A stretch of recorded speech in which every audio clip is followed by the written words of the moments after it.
तो जो इस बात को जानते हैं अच्छी तरह से कि हमें एक दिन इस दुनिया से जाना है, तो देखो भाई, कोई भी हो, किसी भी व्यक्ति जब कहीं भी जाता है तो जाने की तैयारी उसको पहले से करनी होती है। हम लोग घर से यहाँ आए, हमें जब निमंत्रण दिया गया कि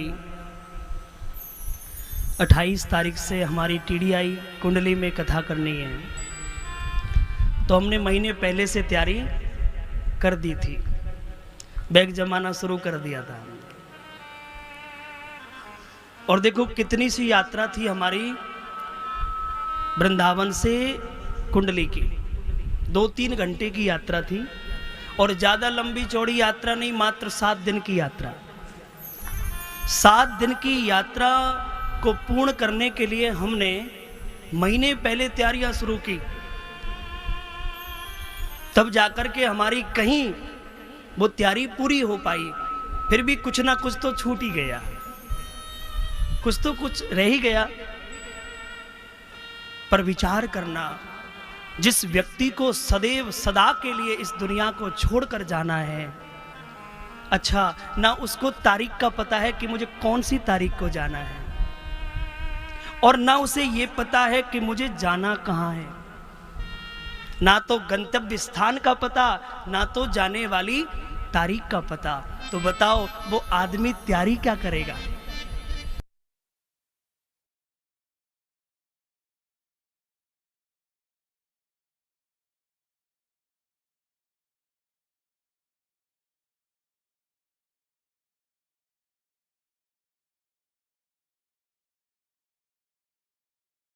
क्या करेगा वो?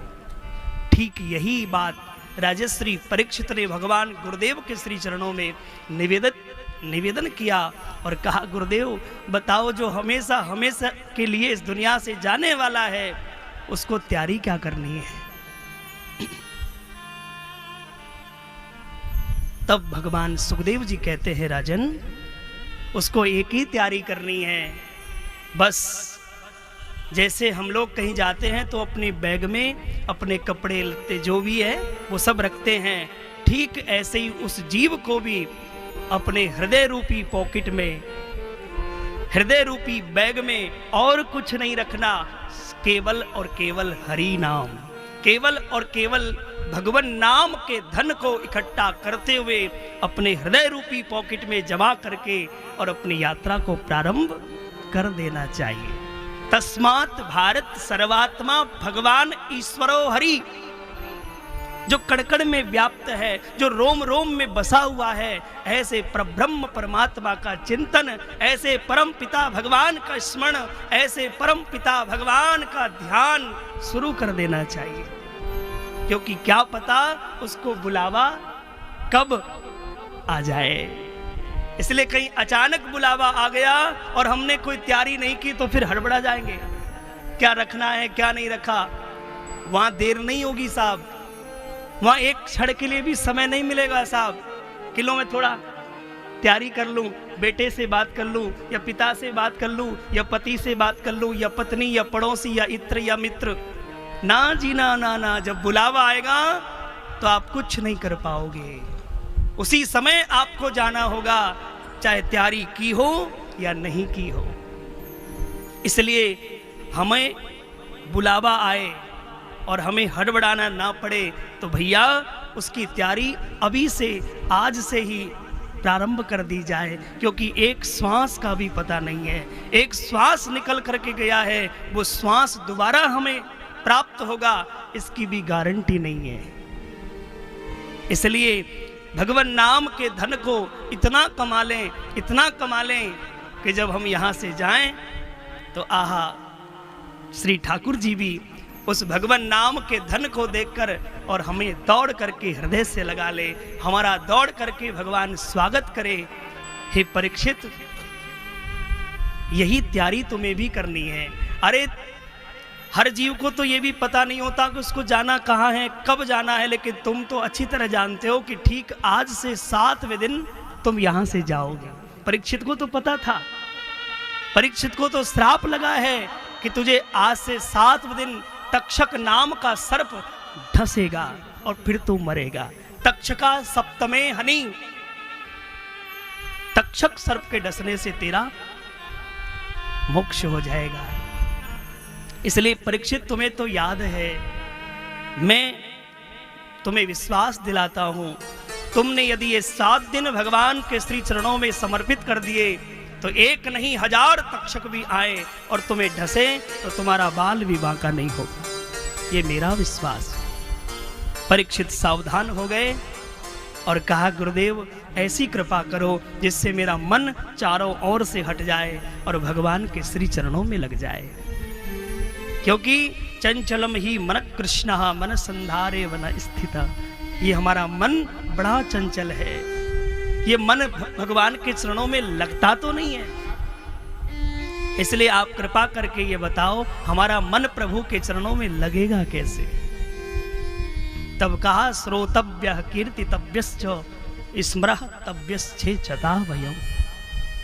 श्रोतव्य, भगवान की कथाओं को सुने, भगवान की कीर्ति का गुणानुवाद करे। श्रोतव्य कीर्तितव्यश्च, सुन करके ठाकुर जी के नाम का गुणगान करते हुए, बखान करते हुए और अपना मन प्रभु के चरणों में लगाएं। मन को लगाने से पहले कुछ और चीजें भी हमें पक्की करनी है। मन लगेगा कैसे, तो उसकी विधि बताते हैं।